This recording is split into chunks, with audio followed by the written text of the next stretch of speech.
When I first realized I was watching him too long across the table, it didn't feel like guilt. It felt like remembering how it used to be, how someone could look at you and see you, not just through you. I was pouring tea when I noticed his eyes lingered just a second too long. Or maybe it was my hand that lingered. It doesn't matter. What matters is that something shifted in the silence. My husband was gone again, off to another city, another project, another sterile hotel bed. And his nephew, young, quiet, observant, had moved into our guest room for a few weeks. He said it was temporary. That he needed space to figure things out. I should have said no. I should have offered to find him a place in town. But instead, I smiled and said he could stay as long as he needed. And then I bought new sheets. Not because I needed to. But because I cared what kind of fabric he would sleep on. That was the first sign. The second came a week later when I noticed he started making the morning coffee without asking. He remembered how I liked it. My own husband never remembered. Still doesn't. The third sign? I found myself fixing my hair before coming downstairs.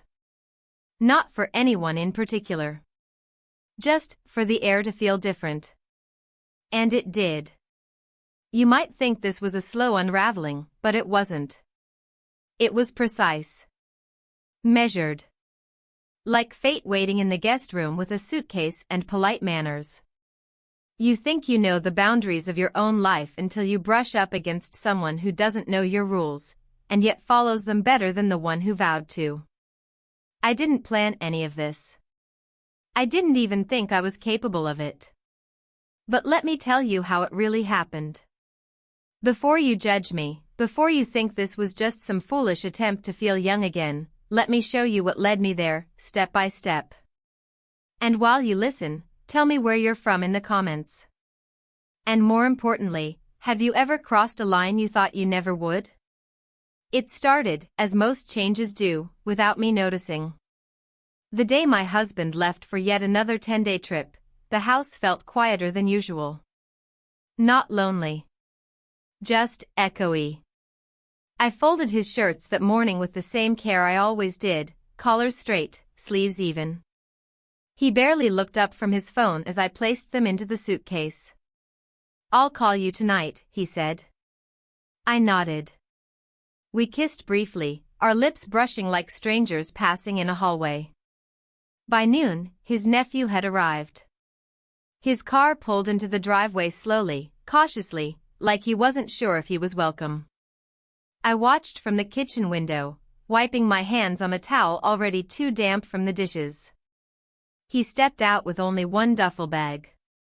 No suitcases, no fanfare. He smiled, that small, unreadable kind, and I smiled back. I told him the guest room was ready. Fresh towels. Clean sheets. I didn't mention that I'd spent half an hour choosing them at the store. He thanked me with a quiet voice, polite and careful. There was something about his presence that made the space feel different. Not tense, but not relaxed either. Like when you walk into a room and the air has shifted. The next morning, I found him in the kitchen making coffee. He'd already fed the cat. He apologized for being up early, said he was used to waking before the sun. I waved it off, but inside, something stirred. My husband never made the coffee unless he absolutely had to. Never noticed when the cat bowl was empty. I wasn't comparing them, not yet, but I was taking notes. Days passed. He worked from the dining room table, laptop open, notebooks spread around him. I moved around the house quietly, not wanting to disturb, but he never seemed bothered. He asked thoughtful questions. Listened. Once, I mentioned an old movie I loved. The next evening, he queued it up on the TV. "Thought you might want company," he said. I pretended I didn't care. I cared too much.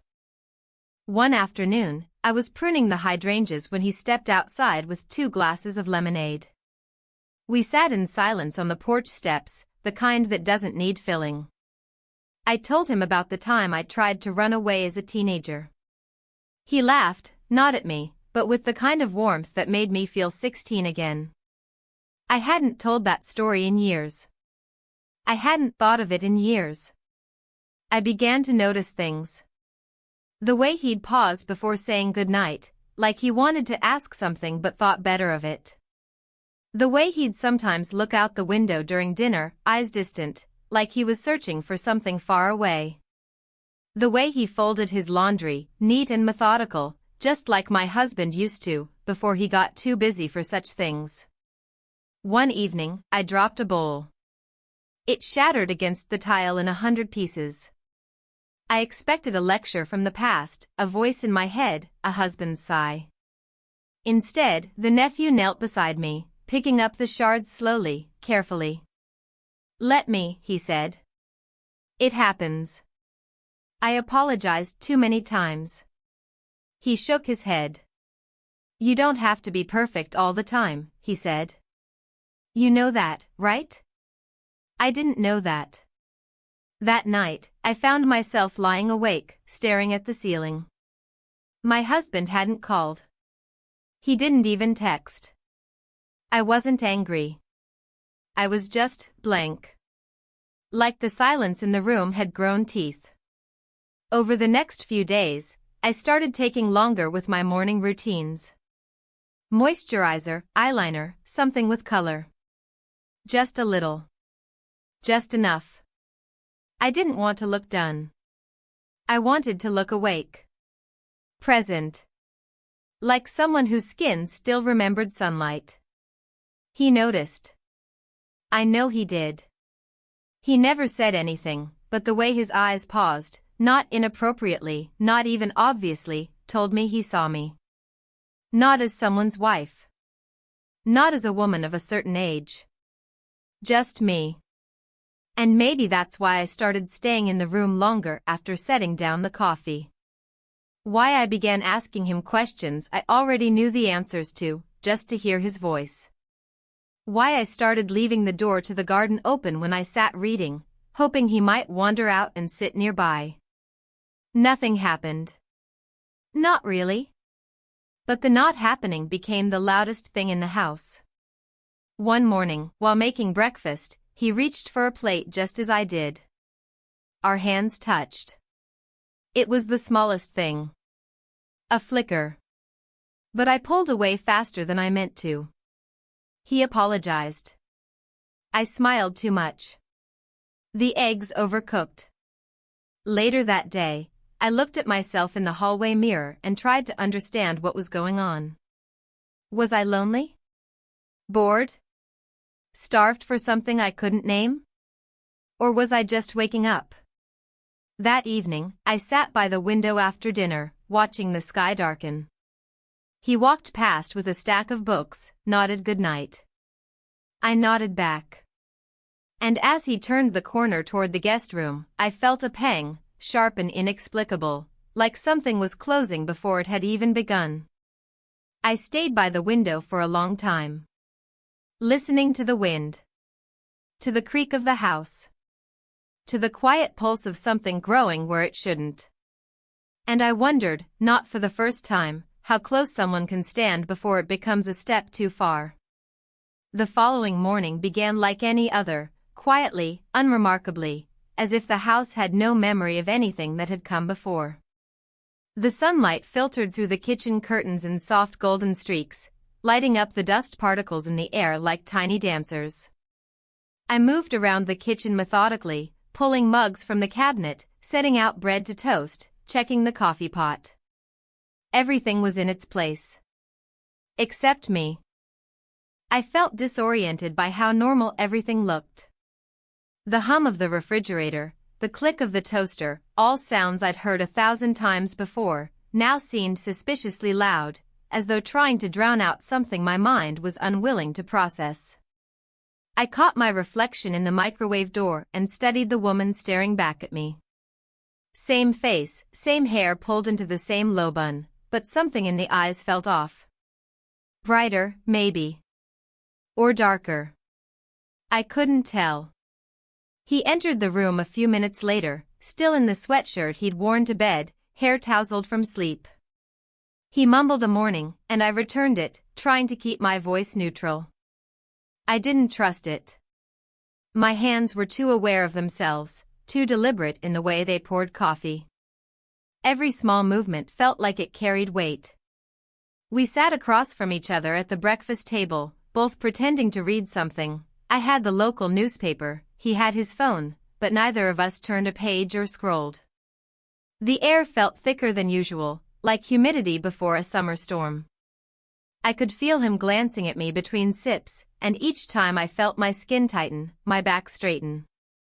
I was suddenly hyper-aware of everything, the way I tucked my hair behind my ear, the faint trace of perfume I dabbed on my wrist, even the way I held my mug. After breakfast, he disappeared into the study, or rather, what used to be my husband's study, but had become the nephew's workspace during his stay. I busied myself with laundry, folding towels that didn't need folding, adjusting the already tidy linen closet, wiping down surfaces that were already clean. My mind kept wandering, pulling me back to the moment by the car, the silence between us, and then what broke it. We kissed. Just that. But it had reverberated through every corner of my body like an aftershock. I had told myself it was a mistake. A momentary lapse in judgment. But I knew it wasn't. You don't kiss someone because you're confused.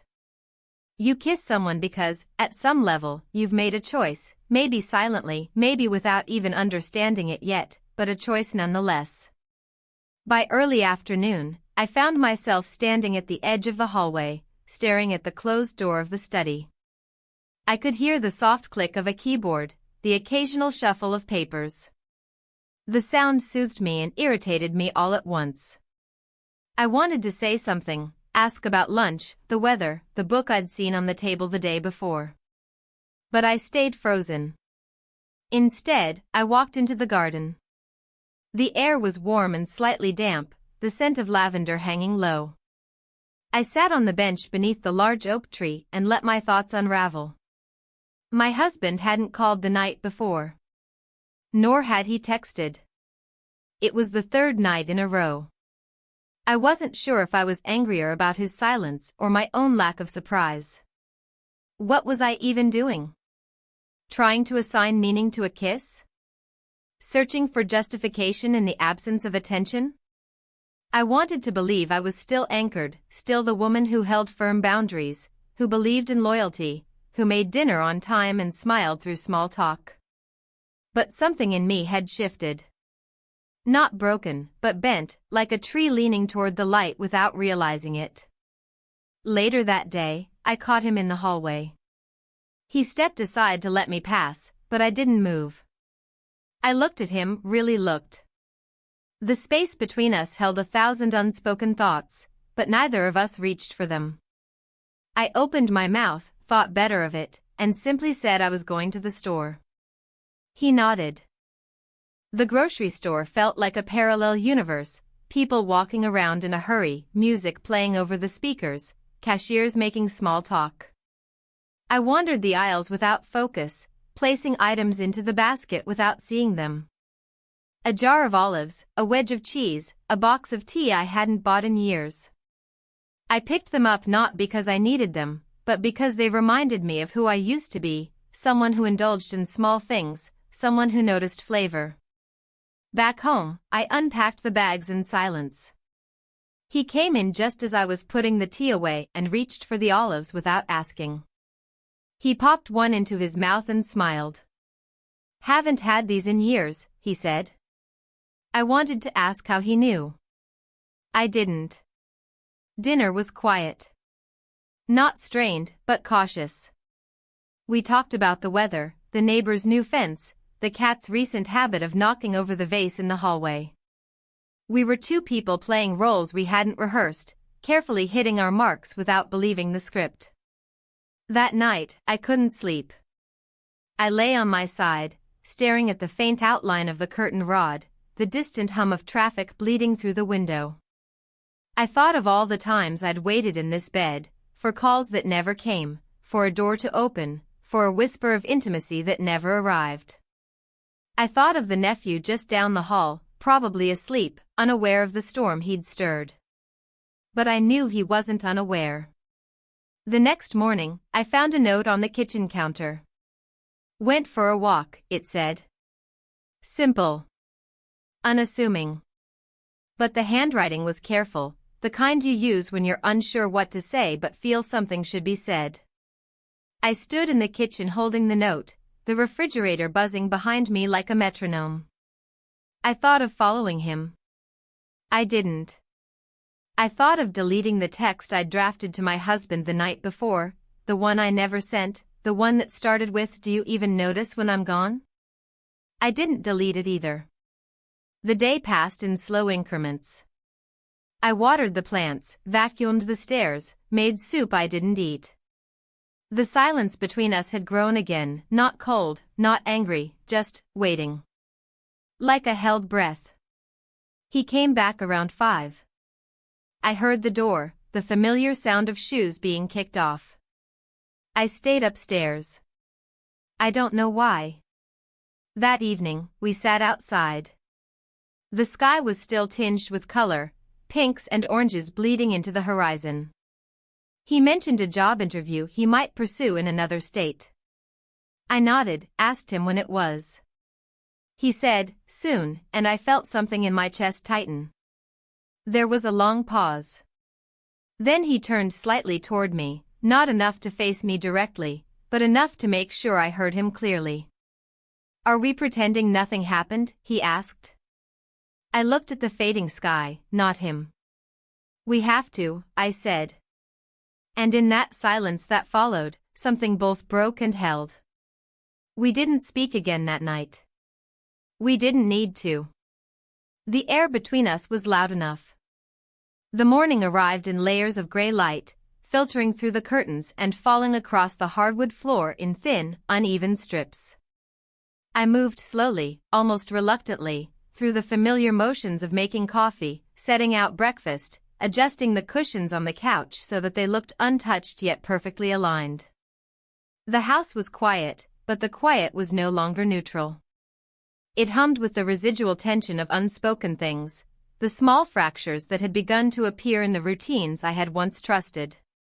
My husband had been gone for days, and the absence, though expected, had a strange weight. I was aware of it in the way I walked, in the way I carried my hands, in the way I caught my reflection in the mirror and felt the corners of my eyes tighten with unease. He emerged from the study later, carrying a stack of papers he had been working on overnight. He moved with a careful precision, each step deliberate, measured, yet not rigid. There was an ease in his motions that I had not noticed before, a naturalness that both comforted and unnerved me. I watched him from the kitchen as he set the papers down on the dining table, neatly stacking them by subject, by importance, as though the act of ordering them might bring order to the unspoken tension in the house. He looked up, met my gaze for just a moment, and then returned to his work. That brief exchange carried more weight than words ever could. There was a recognition there, quiet and subtle, that unsettled me more than anything my husband had ever said or done. I moved through the morning with a heightened awareness of every detail, every sound, every movement. The creak of the floorboards beneath my feet, the soft hum of the refrigerator, the distant chirping of birds outside, all of it seemed sharper, more insistent. I felt as if the house itself were conscious of the shift, as if it had begun to hold its breath, waiting for something to happen. I poured coffee into 2 mugs, careful not to spill a drop, and carried one to the study, setting it down beside him. He looked up, surprised, and smiled faintly, a small acknowledgement that spoke volumes without a single word. I returned to the kitchen, but my steps felt heavier, weighed down by the invisible gravity of the day. By late morning, I found myself in the garden, pruning the rose bushes and tidying the flower beds in a deliberate attempt to fill the silence. He had followed me outside, ostensibly to water the plants, but his presence was more than just practical. He moved among the flowers with a quiet attentiveness, noticing the small details, the way the petals curled, the faint discoloration on a leaf, the soil that needed turning. I caught him studying the way I handled the shears, the tilt of my head, the way my hands lingered over the plants. I tried to ignore him, but the awareness of being observed pulled at the edges of my composure, reminding me that I was not alone in the stillness of the garden. The hours stretched, measured in the cadence of routine and interrupted by the occasional glance, the subtle shifts in posture, the faint tightening of a hand on a tool. I began to notice how his presence altered the rhythm of the house. Small things that had once gone unnoticed, the way a cup was left slightly askew on the counter, the way a chair scraped against the floor, now seemed charged with significance. I felt my own responses sharpening, my senses tuned to the slightest deviation from the expected. It was as though the entire environment had become a mirror, reflecting not only his actions but my own internal state, revealing the tensions I had long suppressed. By afternoon, I had retreated indoors, seeking refuge in the study under the guise of organizing my old journals.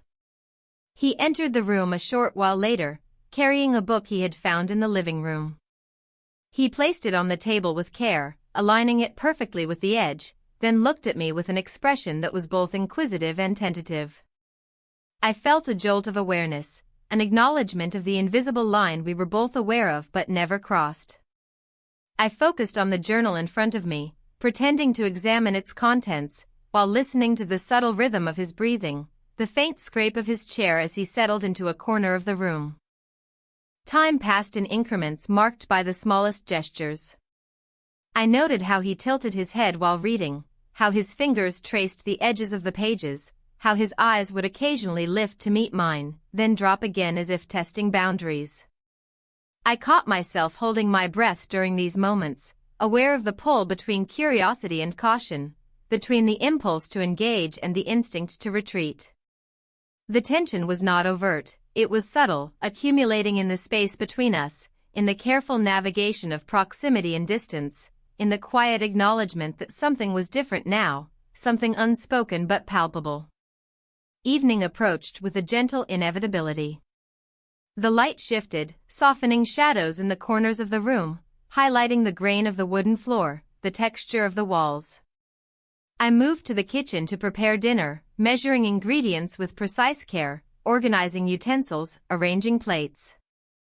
He appeared in the doorway, not speaking, merely observing for a moment before selecting a cutting board and beginning to prepare vegetables. Our movements intertwined without collision, an unspoken choreography of cooperation and restraint. There was a rhythm to it, a flow that was both natural and charged, a dance conducted entirely in silence. As the meal progressed, I found myself acutely aware of every detail. The clink of utensils against the plates, the subtle aroma of the cooking, the way he would occasionally glance up from his task, meeting my eyes for a fleeting moment. I sensed the weight of each unspoken thought, the accumulation of days of quiet observation, the unacknowledged pull that had developed in the time we had shared. The meal concluded without comment, dishes were cleared, and the remnants of the day settled into the air, heavy yet restrained. Nightfall arrived with its own stillness. I moved to the living room, arranging cushions and blankets, the familiar act now imbued with heightened significance. He joined me briefly, offering a casual comment on the evening sky, and then withdrew to the study. I remained, listening to the house settling around me, feeling the subtle shift in the atmosphere, the way the silence carried both weight and expectation. I reflected on the morning, on the afternoon, on the cumulative effect of small actions and quiet acknowledgments. The awareness of his presence, the subtle but constant recognition, had altered the rhythm of my own thoughts, the cadence of my attention, the contours of my awareness. I lingered by the window, observing the faint lights of the neighboring houses, the occasional movement of a car passing on the street, the delicate sway of tree branches in the night breeze. My mind traced the events of the day in meticulous detail, cataloging gestures, expressions, silences. Each observation carried a significance I could not yet articulate, a tension that was neither entirely welcome nor entirely unwelcome. The line between awareness and anticipation blurred, leaving me in a state of suspended attention, acutely attuned to the smallest variations in behavior, tone, and expression. Hours passed in this careful observation, punctuated only by the rhythmic ticking of the wall clock and the distant hum of the refrigerator. I reflected on the patterns that had developed, on the ways in which presence and absence, observation and restraint, recognition and indifference had shaped the contours of the day. I considered the moments of connection, however fleeting, and the moments of distance, however slight. I acknowledged the effect of each on my own state of mind, recognizing the subtle but persistent accumulation of awareness, curiosity, and tension. As I prepared for bed, I moved through the familiar motions with an intensity of attention that was new. Each fold of the sheets, each adjustment of the pillow, each careful placement of the lamp and clock seemed charged with the significance of the day. I lay down, staring at the ceiling, tracing the patterns of light and shadow, listening to the quiet rhythms of the house. I thought of the interactions, the gestures, the small exchanges, and felt the weight of unspoken understanding pressing against the edges of consciousness. Sleep came slowly, punctuated by moments of wakefulness, each thought circling back to the events of the day. The subtle shifts, the careful attention, the quiet observations, all lingered in the periphery of awareness, shaping dreams that were precise, controlled, yet charged with the echoes of the day. The stillness of the night, the measured breathing of the house, the faint sounds from the neighborhood, all served as a backdrop to the unfolding awareness of connection, of tension, of anticipation.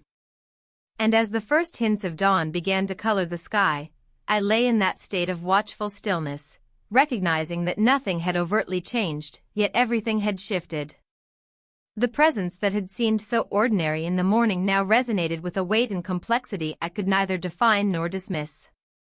The day had ended, but its effects persisted, carrying the subtle accumulation of moments, gestures, and silences into the quiet hours, leaving me poised on the edge of something I could feel approaching but could not yet name. The following day began with the sound of my phone vibrating across the nightstand. It was still dark, barely a hint of morning light seeping through the curtains. I reached for it instinctively and saw my husband's name on the screen. A message. Just 3 words, "We'll call later." I stared at it for longer than necessary, then set the phone face down without replying. It wasn't anger that made me hesitate. It was the growing void between what I expected and what I was willing to respond to. Lately, our communication had become a pattern of vague check-ins and postponed conversations. No urgency. No wait. Just placeholders.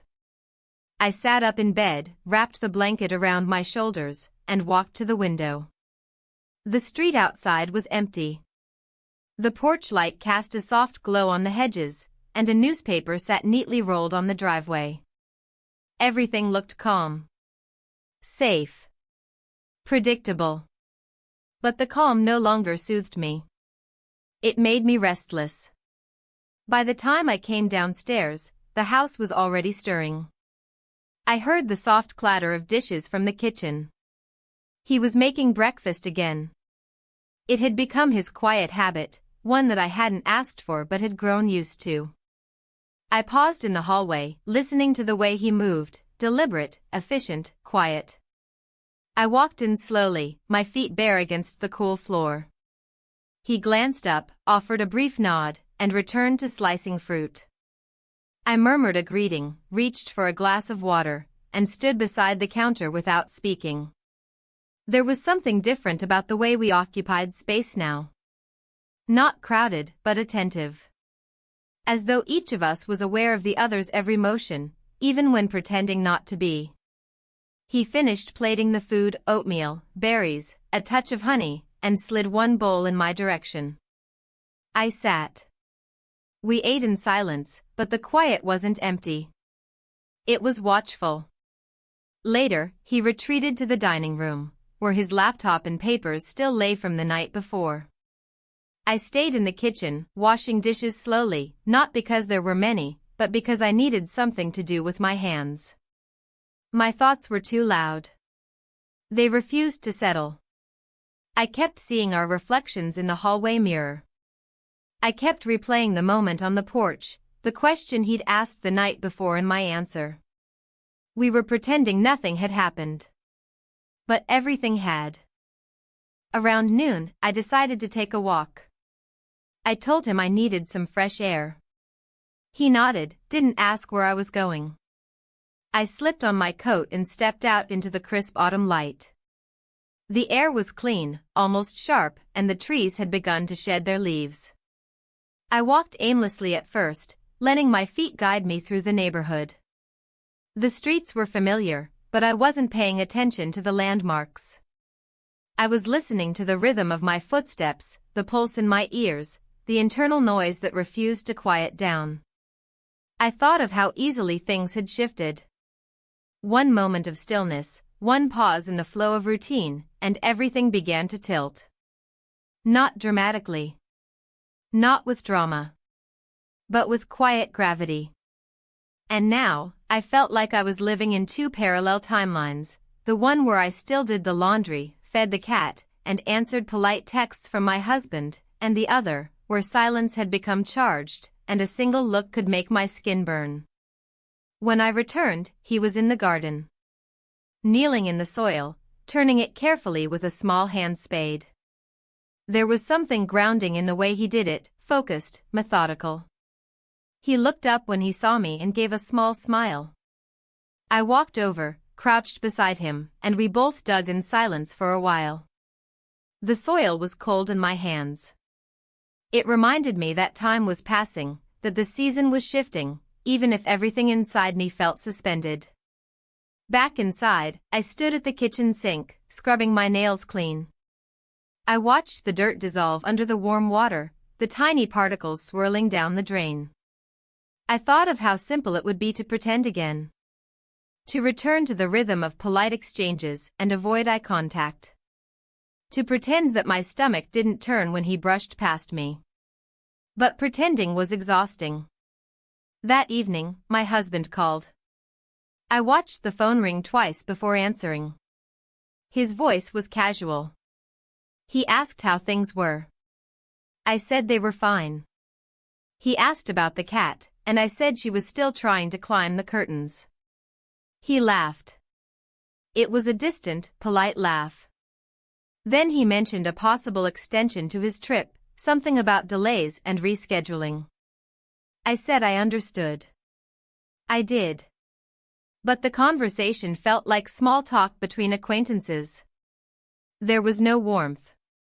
No weight. After the call, I sat in the living room alone, staring at the bookshelves. They were filled with novels we'd collected over the years. Stories we never read aloud to each other. I thought of the silence that had settled between me and my husband, not out of anger, not out of avoidance, but habit. A slow erosion. He entered the room a little later, carrying a book under his arm. He paused in the doorway, as if uncertain whether to stay. I gestured to the chair across from me. He sat. We didn't speak. The book remained closed on his lap. I could feel his presence like a second heartbeat, quiet but impossible to ignore. Eventually, I stood and walked to the kitchen to make tea. He followed a few minutes later. I handed him a mug without asking how he liked it. He took it without correcting me. We stood at the counter, side by side, watching the steam curl into the air. And then he said, softly, "You looked different today." I didn't reply. I didn't need to. We both knew what he meant. That night, as I lay in bed, I didn't reach for my phone. I didn't check messages. I didn't listen for footsteps in the hallway. I stared at the ceiling, letting the events of the day fold over themselves like pages in a story that wasn't mine yet, but was starting to feel like it could be. The house was quiet. The kind of quiet that doesn't come from emptiness, but from too many words unspoken. I could feel it pressing against the walls, vibrating in the floorboards, threading through the air like a forgotten melody. I turned onto my side, pulled the blanket higher, and closed my eyes. I didn't know what tomorrow would bring. But I knew something had shifted again. Not drastically.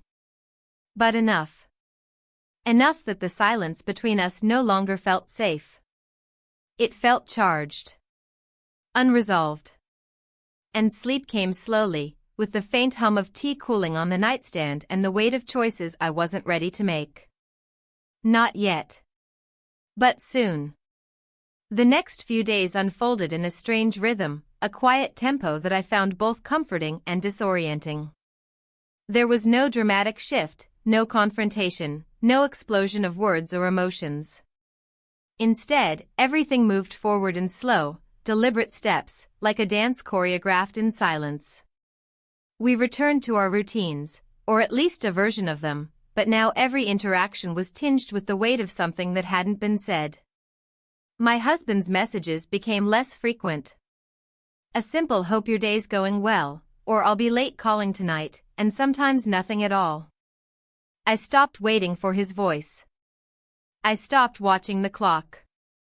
I stopped composing replies in my head, the ones where I would ask him about us, about the emptiness that had quietly taken up residence between us.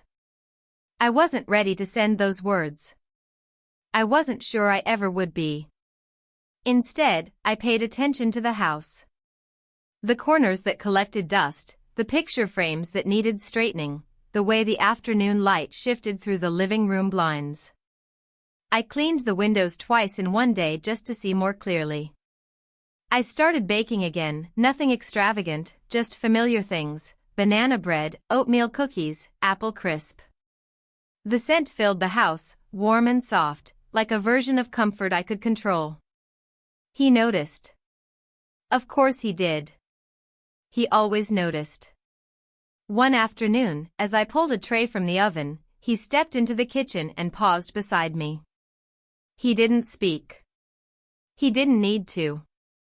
I could feel his presence behind me, the warmth of his body, the quiet rhythm of his breath. I turned to face him, the tray still in my hands, and for a moment, neither of us moved.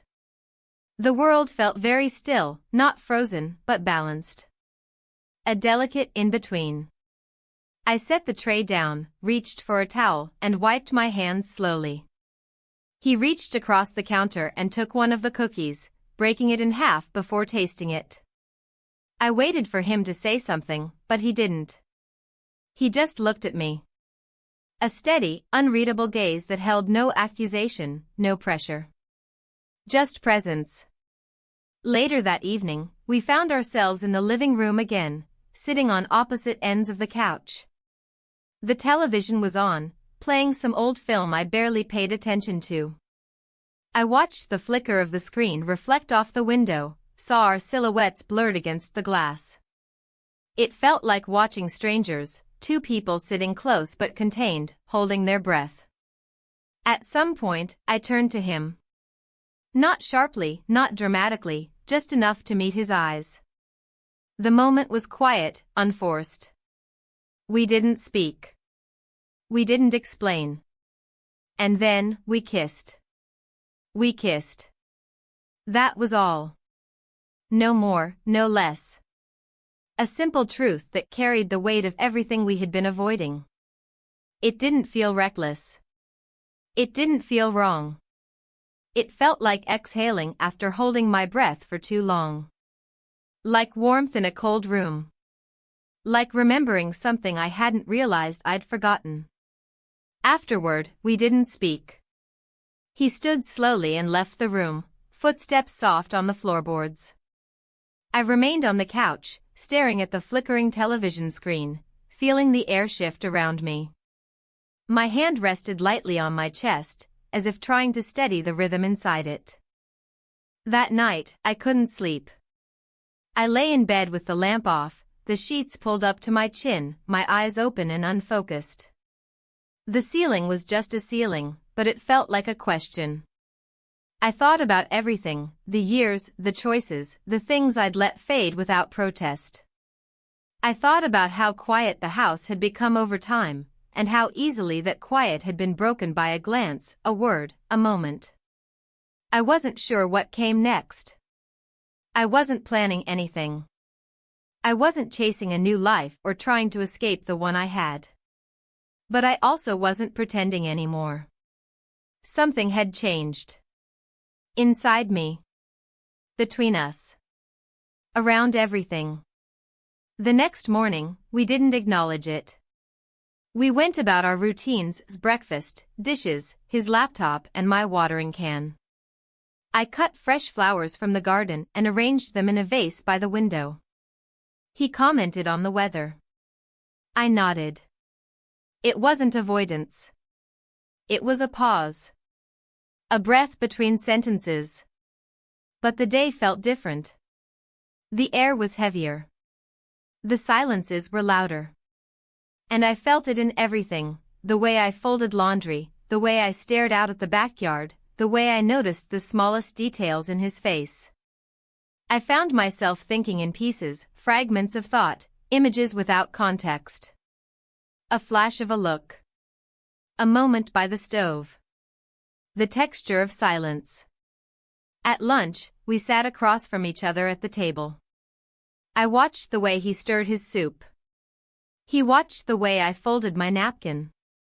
We didn't talk about it. We didn't define anything. But we both knew it had happened. And that it mattered. In the afternoon, I took a walk alone. The leaves were beginning to change, rich with gold and rust, the kind of colors that made everything feel more alive. I wandered without direction, letting the air cool my thoughts. I passed the bakery I hadn't visited in months, the bookstore where my husband and I once spent rainy afternoons. The memories didn't sting. They just hovered, weightless and faded, like dust motes in sunlight. I came home to find him in the kitchen again, quietly unloading the dishwasher. I stood in the doorway, watching him.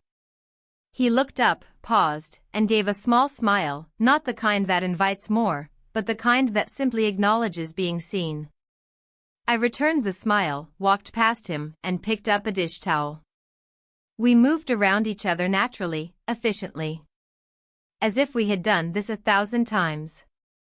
As if the silence between us wasn't new, but something we'd both learned to live inside. That evening, I sat at the dining room table and wrote in my notebook for the first time in weeks. Not about what had happened, but about the feeling of being seen. The difference between attention and presence. The thin, fragile space between comfort and need. I wrote without punctuation, without order, just lines of thought that curved into one another like rivers. He passed by at one point, heading to the hallway. I didn't look up. I just kept writing. I heard his steps pause, then continue. The house swallowed the sound slowly, gently. Later, I sat by the window, the sky already dark, the stars faint and scattered. I felt the stillness again, but it was different this time. Not empty. Just full of questions I wasn't ready to answer. We didn't talk about what we'd done. We didn't confess or deny or dissect. We simply continued, carrying the moment like a pebble in our pockets, small, quiet, undeniable. And as I turned out the light that night, I understood something I hadn't before. Sometimes, the biggest changes don't arrive with thunder. Sometimes, they slip in quietly, take a seat across from you, and wait. Just like he did. There was something about the way the morning light touched the floorboards that made the house feel quieter than usual, even though it wasn't. The birds were out, chirping restlessly in the trees outside the kitchen window. The cat had knocked over a planter on the porch overnight. The kettle on the stove was hissing gently. And yet, the silence between us was louder than all of it. Not hostile, not cold, just full. Full of everything we weren't saying. He was already in the kitchen when I came down, seated at the end of the table, a cup of coffee between his hands and a notebook open in front of him. He wasn't writing. Just staring at the page. His eyes flicked up when he heard my footsteps. We exchanged nods, as if we were two distant relatives at a memorial service, both acknowledging something unspoken and irrevocable. I busied myself with tasks that didn't need doing. Rearranged a drawer that was already organized. Refold a towel hanging evenly. Wiped down a spotless counter. I wasn't hiding from him. I wasn't even avoiding the moment. I just didn't trust myself to sit. By mid-morning, he had moved to the living room, leaving his notebook closed on the table. I stared at it for a long time after he left the room. Not out of curiosity, I didn't want to know what he had or hadn't written. I was only thinking about what I might write, if I ever had the courage to. There were no clean sentences in my head. No narrations of blame or longing. Just pieces. Glimpses. The way he looked at me the night we kissed. The way my hands trembled after. The way I had pretended to sleep, just to keep from making another decision too soon. After lunch, I told him I needed to get out of the house. I didn't ask if he wanted to come. He said he had work to finish. It wasn't rejection. Just reality. I drove without a destination, windows rolled down, letting the wind tangle my hair and numb my thoughts. The town passed by like scenery in a film I wasn't emotionally connected to, the same storefronts, the same traffic lights, the same cracked sidewalks. I stopped at a bookstore I hadn't been to in years. Walked the aisles slowly. Ran my fingers along spines of books I didn't plan to read. Bought a collection of essays because the cover made me feel something. Back home, the house was still. I found him in the back garden, kneeling in the dirt, digging small holes to transplant seedlings. I watched him from the window for a moment. The way he crouched, his forearms dusted with soil, the concentration in his posture. I wanted to go out and kneel beside him. Say something ordinary, like you missed a spot or the left side needs more spacing. But I didn't move. Instead, I turned and made tea. 2 cups. Without thinking. By the time I brought them out, he was already standing, brushing dirt from his palms with slow, deliberate motions. I handed him the cup without speaking. He took it with a small nod. We stood side by side on the back porch, sipping in silence, watching the garden together, the same way we'd watched old movies, or the wind moving through the trees, or each other. In the afternoon, I sat in my bedroom and opened a box I hadn't touched in years. Inside were old photographs, letters, postcards from trips my husband and I had taken long ago. Smiling faces. Beaches. Cafes in cities I couldn't pronounce anymore. I spread them out across the bed and tried to feel something specific, regret, nostalgia, sadness. But mostly I just felt the distance. Not from him, but from who I used to be. The woman in those photos looked like me, but she wasn't. She smiled without thinking. She didn't analyze the silence in a room. She didn't notice when someone made coffee just the way she liked it. Later, I returned the box to the closet. Not as a rejection, but as a gesture of recognition. I had lived those moments. They had mattered. But they weren't here anymore. Not in the same way. That evening, we cooked together. No conversation. Just the familiar rhythm of shared space, passing ingredients, slicing vegetables, stirring, seasoning, tasting. At one point, I accidentally knocked a spoon off the counter. It clattered to the floor, loud and jarring. He bent to pick it up, and as he handed it back, our hands brushed. We both paused. Just a second. But it stayed with me long after the meal was done. We ate in the dining room, candles lit out of habit rather than intention. The table between us felt less like a barrier and more like a tether, something we both held onto, quietly, without acknowledgement. After dinner, he offered to wash the dishes. I declined. Not out of politeness. I just needed to do something with my hands. Something repetitive. Mechanical. As I stood at the sink, hands submerged in warm water, I thought about how quickly a moment could become memory. How something so small, a glance, a movement, a touch, could shift everything without asking permission.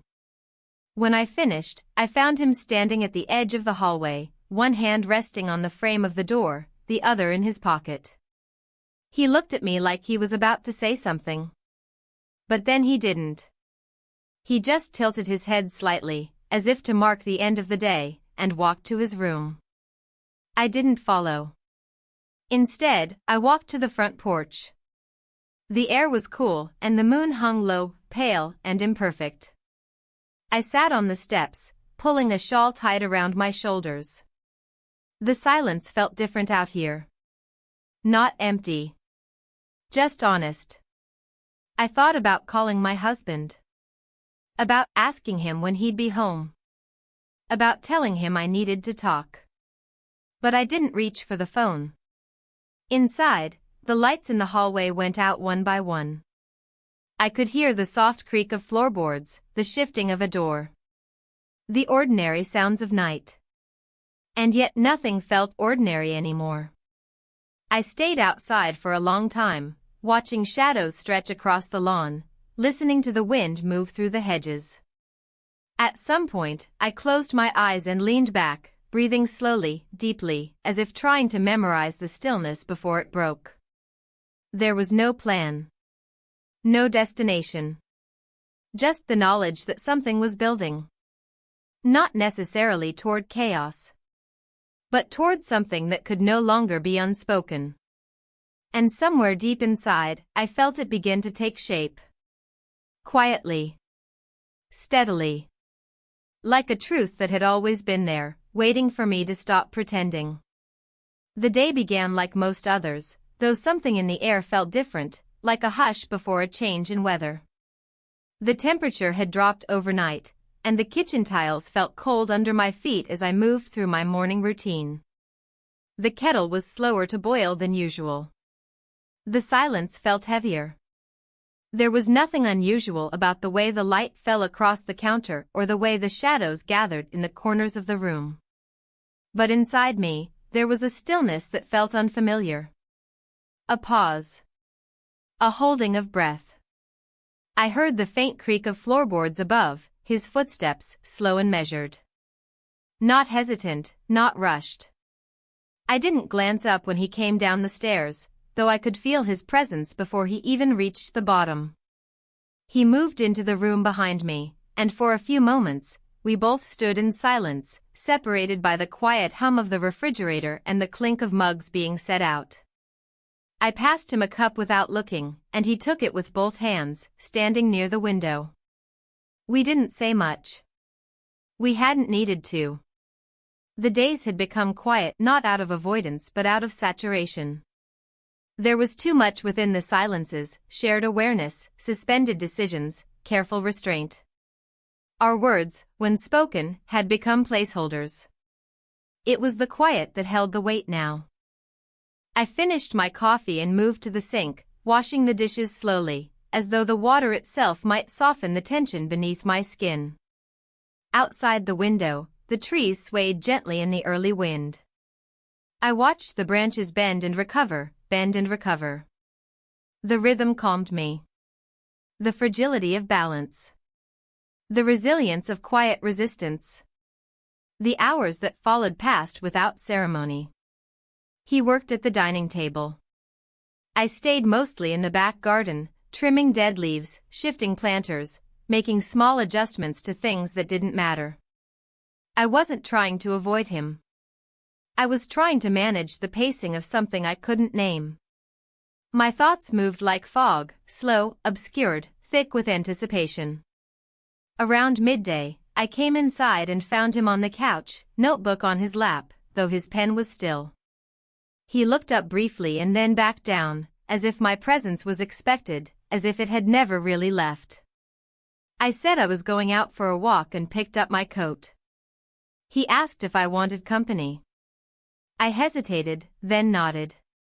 We walked in silence through the neighborhood, the wind crisp, the leaves skittering across sidewalks in frantic little races.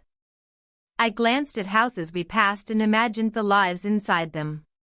I wondered how many carried their own quiet ruptures, their own polite silences. We eventually reached the park. There were only a few people around, a jogger in the distance, a woman with a stroller, an older couple sitting on a bench. We found our own bench near the far edge, under a wide tree whose branches were beginning to bear. We sat without touching, both leaning forward slightly, watching the still pond ahead of us. I pulled my coat tighter. He asked about my husband, not in a prying way, but in the kind of voice that knew the answer didn't matter much anymore. I said he was still traveling. Still calling sometimes. Still asking all the right questions with none of the weight. He nodded. Said nothing more. I surprised myself by talking more than I meant to. About how things used to feel. About how I hadn't realized how much I'd changed until the silence between me and my husband stopped feeling like a phase and started feeling like the air we both breathed. I didn't cry. I didn't even feel particularly sad.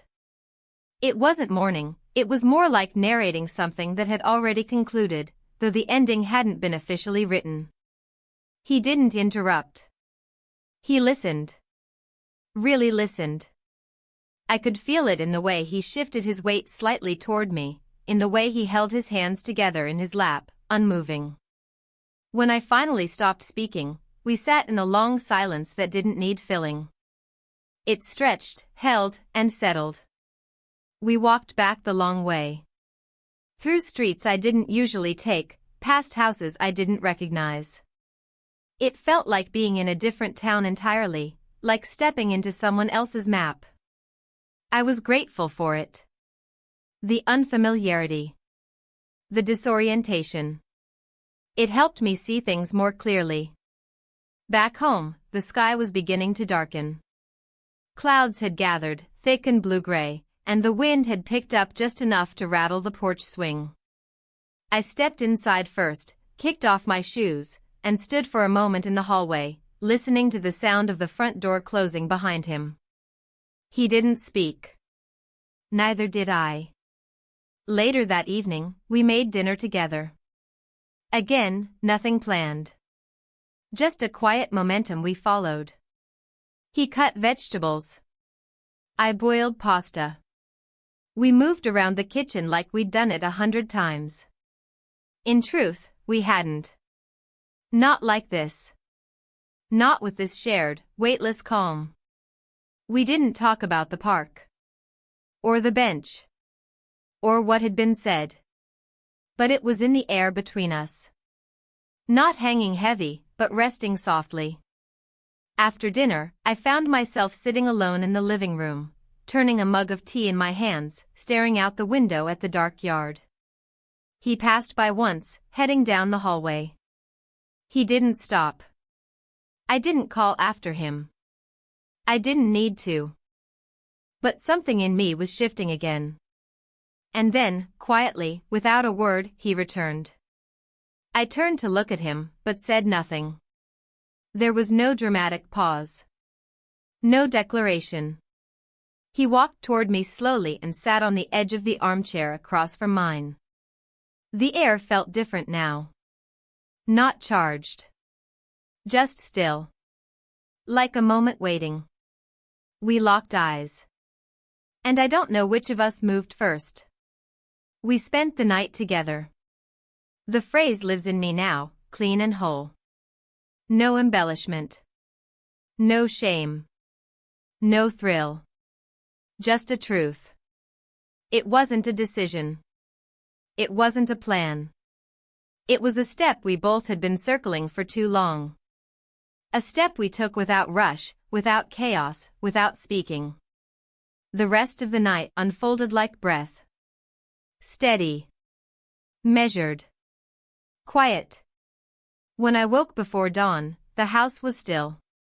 He was still asleep beside me, the soft rhythm of his breath a reminder that, for now, the world hadn't shifted to acknowledge what we'd done. It was still dark out. Still early. And yet, something had changed in me. Not broken. Not unraveled. Just rearranged. The morning after came slowly, in pieces, like light leaking under a closed door. I lay awake long before I moved, listening to the gentle rhythm of his breathing beside me. The room was still, wrapped in the kind of quiet that follows something irreversible. I watched the ceiling in the soft blue light, my body still and heavy, not with regret, but with the weight of knowing. Knowing that something had shifted in a way that couldn't be undone. Not quietly, not gently, not in the way dust settles after motion. But in the way a line, once crossed, redrew every map that had once guided you. He stirred beside me just once, turning over without waking fully. I slipped out of bed without a sound, careful not to disturb him. I pulled on a sweater, wrapped myself in a shawl, and made my way downstairs barefoot. The wood was cold under my feet. The hallway dim.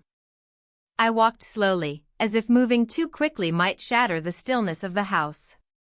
The kitchen felt almost unfamiliar, like a place borrowed from a version of my life that had already ended.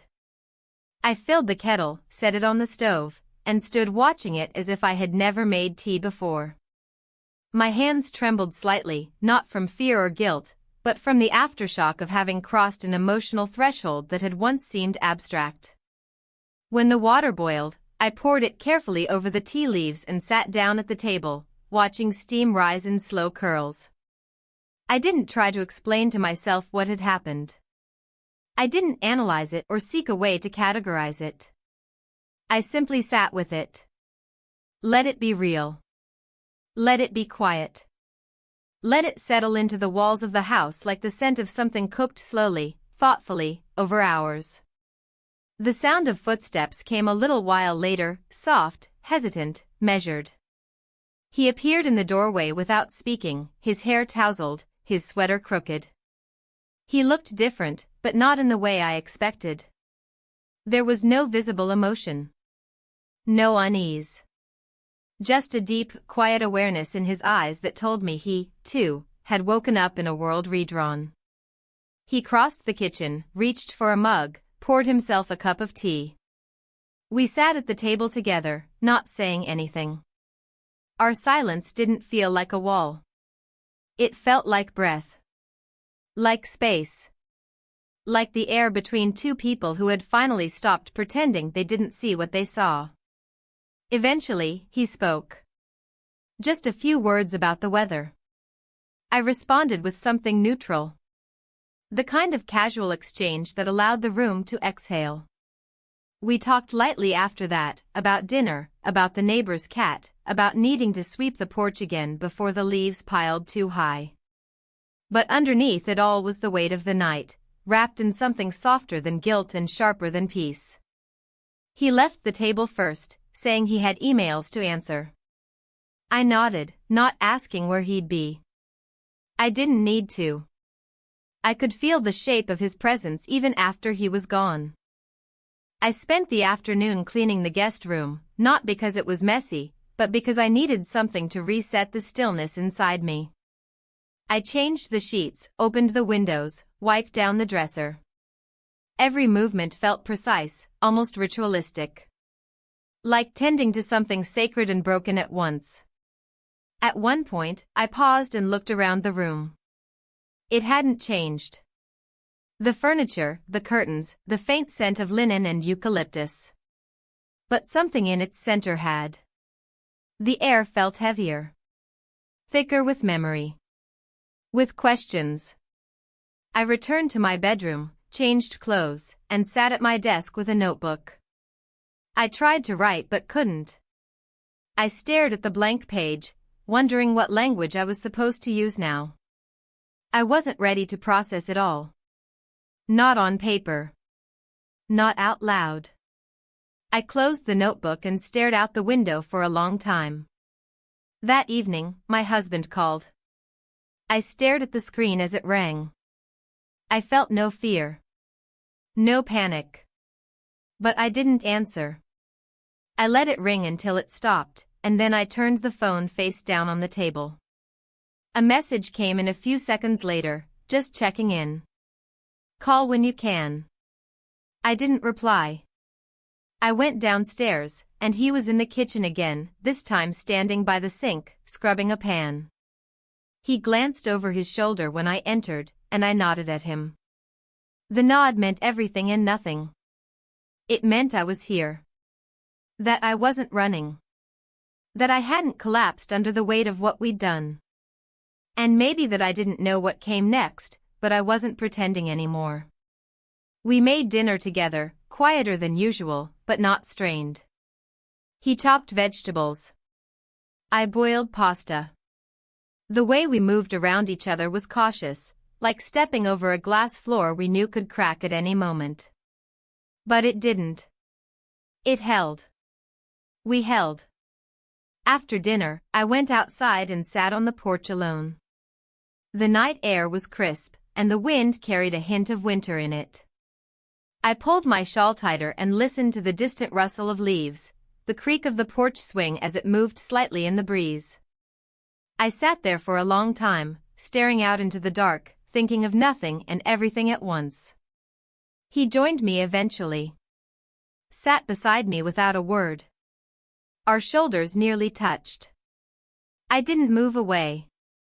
Neither did he.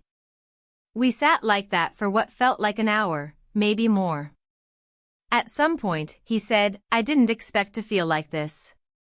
I turned to him, but he didn't meet my eyes. He stared straight ahead, into the dark trees.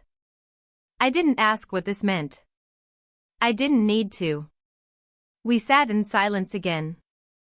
And then he stood, said he was heading to bed, and paused before going inside. He didn't ask if I was coming. I didn't say whether I was. He simply nodded, and I watched the screen door swing shut behind him. I stayed out there long after the porch light shut off. Long after the wind grew colder. I needed to feel the quiet in my bones. I needed to listen to my own breath. To remember who I was in this moment, without the context of anyone else's presence. Later, when I came inside, the hallway was dark. I passed his door without stopping, went to my own room, undressed in silence, and slipped into bed. I stared at the ceiling, hand on my chest, heart steady but unfamiliar. I didn't know what I was waiting for. I just knew something had ended. Or maybe begun. Or maybe both at once. The house was silent again. But it wasn't the same kind of silence. It held memory now.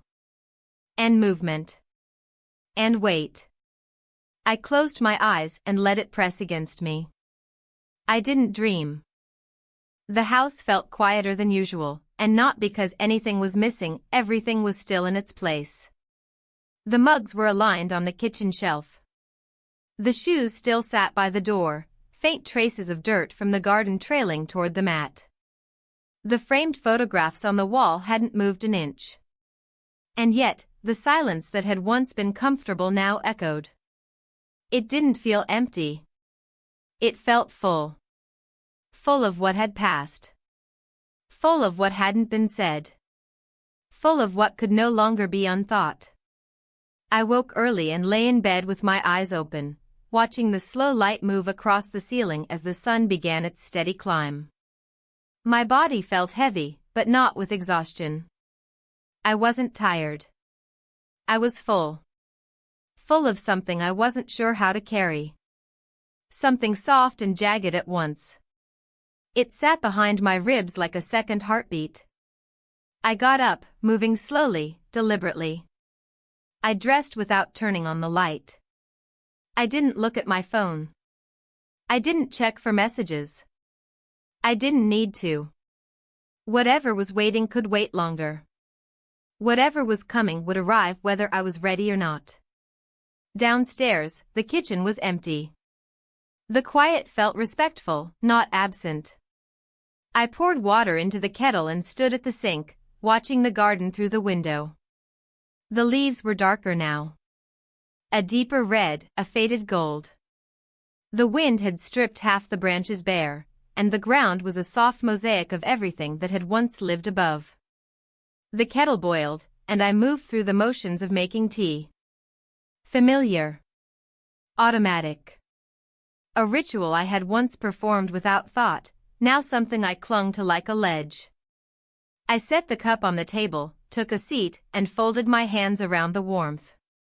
I sat that way for a long time, not sipping, not thinking. Just existing. I heard footsteps above, but they didn't come down right away. The day stretched forward like a long hallway, each moment echoing the last. Eventually, he came down, his expression unreadable, movements careful. He greeted me softly, took his own mug from the shelf. We moved around each other like tides, brushing edges, never colliding. We didn't mention the night. We didn't need to. It sat between us like breath, like memory, like truth. It was there in the way we moved slower, spoke quieter, looked away quicker. Not from shame. From awareness. He said he was going into town for a while, something about needing space. I nodded. I didn't ask questions. I didn't offer to come. I didn't stop him. He left with a small bag slung over his shoulder, his eyes pausing on mine for a fraction longer than usual before the door closed behind him. When the house was quiet again, I stood in the hallway, staring at the place where he had just been. There was a coat still hanging on the hook. Shoes still by the door. But he was gone. And I didn't know if he would return.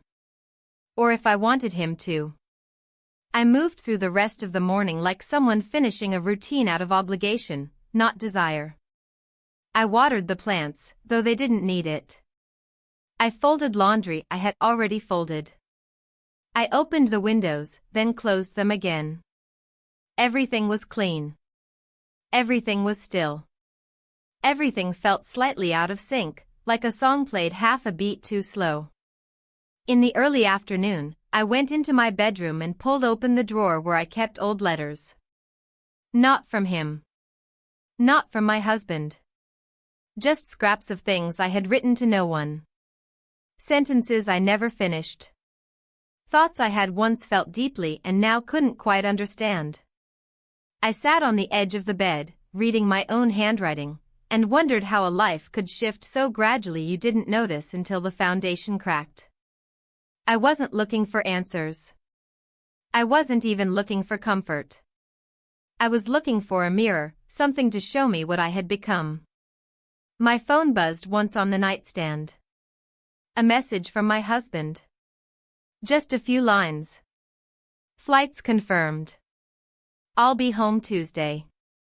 Hope everything's okay. I stared at it for a long time. Tuesday.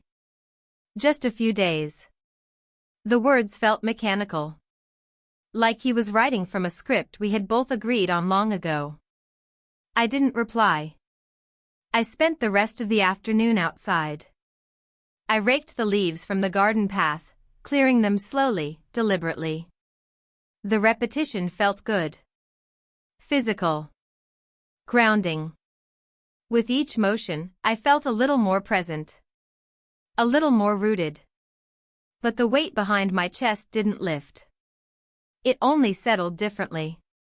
The sun began to sink, and I stood with the rake in my hands, watching the sky change color.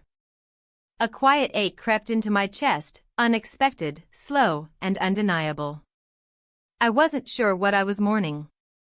The loss of something that had just begun? Or the return of something I hadn't missed until now? I walked back inside, the door clicking softly behind me. The air was warmer in the house, but I didn't remove my sweater. I left the rake by the door, its handle leaning against the wall like an unused thought. By the time evening settled in, I had made soup and set the table for one. I didn't expect him to come back that night. I didn't even know if he was still in town. I ate quietly, every bite deliberate. I washed the bowl slowly afterward and set it to dry. The living room felt too open, so I lit a candle on the coffee table and curled up under a blanket. I didn't turn on the television. I didn't reach for a book. I sat with the silence, letting it press around me, not as punishment, but as truth. And then I heard the front door open. It was late. Later than I thought it would be, if it were to happen at all. He stepped inside with slow movements, eyes searching for mine in the dim room. I didn't speak. I didn't move. I waited. He walked in and stood near the edge of the rug, where the hardwood ended. His shoulders rose and fell with a breath I could hear from across the room. He said he had gone to clear his head. To try to understand what any of this meant. That he hadn't found the answer, but he knew one thing. I need to leave, he said. I nodded. Not because I agreed or disagreed. But because I knew it too. He said he'd be gone in the morning. That he would pack quietly. That he didn't want to make it harder than it already was. I didn't ask where he would go. I didn't ask why now. I didn't ask what this meant about what had happened between us. We both already knew. He went to his room. I remained where I was, the candle flickering between us like a breath we'd held too long. And as the silence wrapped itself around me again, I understood something I hadn't before. Some things begin not to last. And some endings don't arrive like doors slamming or glass breaking. Some endings come like footsteps down the hall. Like a bag being zipped. Like a hand resting quietly on a doorknob. And I knew in the morning, when he left, I wouldn't stop him.